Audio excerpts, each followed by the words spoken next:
नमस्कार दोस्तों, स्वागत है आपका एक और नई वीडियो में। दोस्तों, आप अगर कभी बाड़मेर से जैसलमेर या फिर जैसलमेर से बाड़मेर की तरफ जाते हो तो इन दोनों शहरों यानी दोनों जिलों के मध्य एक मंदिर बना हुआ है जिसे सूर्य मंदिर के नाम से जाना जाता है। आज हम आए हुए हैं देवका गांव में। एक बेहद ही पुराना ऐतिहासिक मंदिर है जो लगभग 13वीं शताब्दी में परमार शासकों द्वारा बनाया गया था। ऐसा माना जाता है कि इस 1000 साल पुराने मंदिर ने ऐसी कई सदियां देखी और इस पर कई आक्रमण हुए, लेकिन ये आज भी अपने उसी वास्तविक स्वरूप में जिंदा है।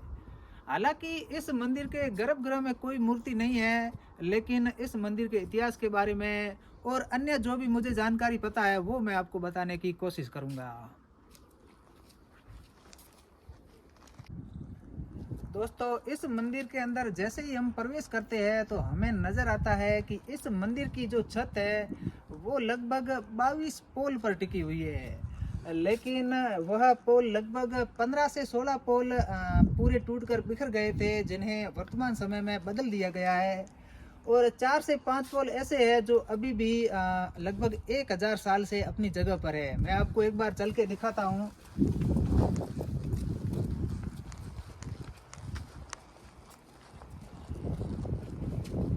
दोस्तों, आप जैसे ही इस मंदिर के अंदर प्रवेश करोगे तो ये जो हिस्सा है, इससे नीचे का हिस्सा लगभग जब मंदिर का निर्माण हुआ था तभी लगा था और इसकी छत भी पुरानी है, लेकिन ये पोल है जो टूट गया था, जिसे वर्तमान समय में सरकार द्वारा चेंज कर दिया गया है।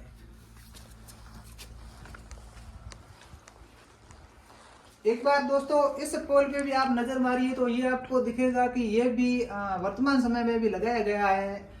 लेकिन एक और ये पोल है जो आज भी लगभग 1000 साल पुराना है। सामने ही इस मंदिर का एक गर्भगृह बना हुआ है जिसमें आप भगवान की कई तस्वीरें और गणेश जी की एक मूर्ति देख सकते हो, लेकिन ये वर्तमान समय की है। ऐसा माना जाता है कि पुराने समय में यहाँ पे गर्भगृह में भगवान सूर्य देव की मूर्ति थी, लेकिन कई सालों बाद कोई मूर्ति उठा के लेके चला गया और एकदम गर्भगृह खाली हो गया था। दोस्तों, इस मंदिर की वास्तुकला के बारे में अगर बात की जाए तो लगभग 1000 साल पुराने इस मंदिर को नागर शैली में बनाया गया था। इस मंदिर को इस हिसाब से डिजाइन किया गया था ताकि उगते हुए सूर्य की पहली किरण इसके वो जो गर्भगृह है वहां पर जो मूर्ति थी उसी पर पड़े। ये इस मंदिर का पूरा व्यू है और इसके पीछे एक और मंदिर बनाया गया है।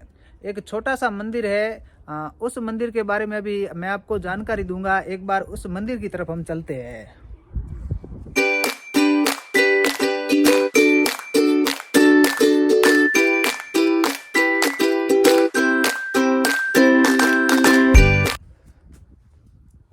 अभी दोस्तों आप मेरे पीछे देख सकते हो, ये मंदिर है। ये भी लगभग 1000 साल पुराना है और यह मंदिर भोलेनाथ को समर्पित है। एक बार मैं आपको बैक कैमरे से इस मंदिर के बारे में पूरी जानकारी भी देता हूं और इसके गर्भगृह को सही तरीके से आपको दिखाता हूं। दोस्तों, ये इसका गर्भगृह है।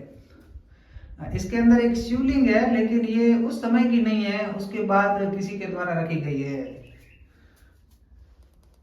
एक बात है कि जो लगभग 8वीं और 12वीं शताब्दी के बीच में जो मंदिर बने थे उनकी वास्तुकला शैली लगभग एक जैसी थी।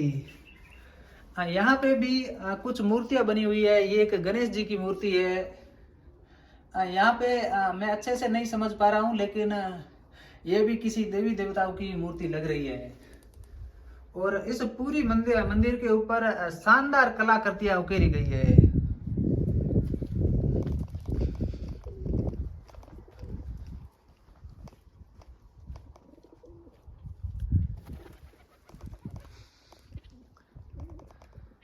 यहाँ से आप शायद देख नहीं पा रहे होंगे, इस मंदिर में लगभग 1 बाई 1 फुट के टुकड़े लगाए गए हैं इस मंदिर के गुम्बद पे, और उस गुम्बद पे भी शानदार कलाकृतियां बनी हुई है। और इस मंदिर के भी जो खंबे हैं वो लगभग जर्जर हो गए थे, तो उसे बदलकर अभी सरकार द्वारा नए लगा दिए गए हैं। दोस्तों, अगर आप मेरे YouTube चैनल से पहले से जुड़े हुए हैं तो आपको पता होगा कि मैंने ऐसे कई मंदिर दिखाए हैं जो लगभग 1000 साल, कोई 1200 साल पुराने होते हैं। इन मंदिरों को देखकर ऐसा लगता है कि इन मंदिरों की जो देख रेख है वो सरकार ने पहले अपने ध्यान में नहीं लिया। यह मंदिर पूरे एकदम जर्जर हो गए थे। उसके बाद सरकार की इन पर नज़र पड़ी और अब सरकार इनके लिए बहुत कुछ कर रही है। लेकिन तब तक समय निकल गया। इन मंदिरों को देखें तो अभी फ़िलहाल सरकार अच्छा काम कर रही है, लेकिन अगर सरकार इनको जल्दी में सुध में लेती तो ये मंदिर इतने जर्जर हालत में नहीं होते। मैं आपको एक बार बताना चाहूँगा, इन मंदिर यहाँ पे ऐसा माना जाता है कि ये 2 मंदिर है और 2 और मंदिर यहाँ पे थे जो पूर्ण रूप से नष्ट हो गए हैं। उसके कुछ टुकड़े में आपको, यहाँ खंडर आपको मैं दिखा रहा हूँ।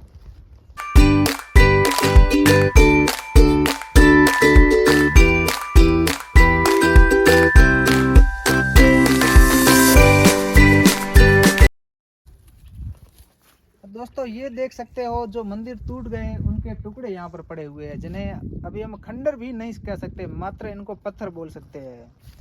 एक बार दोस्तों इस कलाकृति को देखिए। ये उस दौर पर बनी थी जब ना कोई मशीन का आविष्कार था, ना कोई बिजली का था। ऐसे मतलब आधुनिक जो भी हथियार है उनका आविष्कार भी नहीं हुआ था। इसको बनने में अपन अंदाज़ा नहीं लगा सकते कि उतना समय मात्र इस डिज़ाइन को बनाने में लगे थे। लेकिन आज इनकी कोई वैल्यू नहीं है। सरकार अगर इन्हें पहले ही संज्ञान में ले लेती तो ये इतनी जर्जर नहीं होती। बाकी दोस्तों, मेरे इस YouTube चैनल पर रेगुलर वीडियो भी आते रहेंगे, तो मेरे जो मैंने कंटेंट आपको दिखाए ये अच्छे लगे तो चैनल को सब्सक्राइब ज़रूर करें। Thank you.